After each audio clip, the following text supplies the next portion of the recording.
kind of dialogue with Aristotle, who is really, he's the champion of metaphysics. He calls metaphysics the queen of science.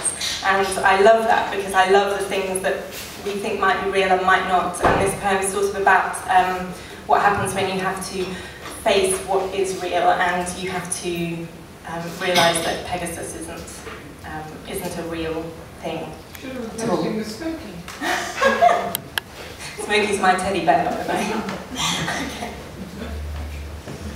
Do you remember when you washed me in that huge and empty room where French shutters striped the floor and left the corners soaked in gloom? How the light fell in and over us, so gentle yet so forced, slammed our faces up against the child's death that we'd both caused. Remember how the bathtub had gilded lion's feet and one slow-moving light bulb threatening short-circuit heat. Remember how the blood came and made the water red. My skin was white and black and blue. The dilution drained like lead.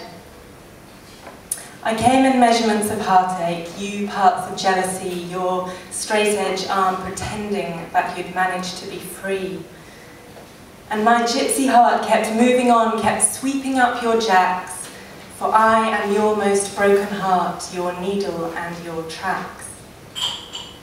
But you hopped between the islands, each one prettier than before, of 5 or 10 fresh hearts ripe and ready to explore. And my rear window ethics had me watch you every time you kissed love and you killed love, and you came back to find me bleeding in the bathtub in that huge and empty room where French shutters striped the floor and left our corners soaked in gloom. Oh, what famous creatures in the silence of our sleep, and these useless little scraps you shed are mine to find and keep. Cruelty is still your bass note, and mine is growing old. We are the stuff of nightmares, we have been sadly told. Our Pegasus is falling since the days when we were young, dropping altitude with every year since bitterness began. Remember how the bathtub had gilded lion's feet, and your fists hit the water and splashed and crashed and beat.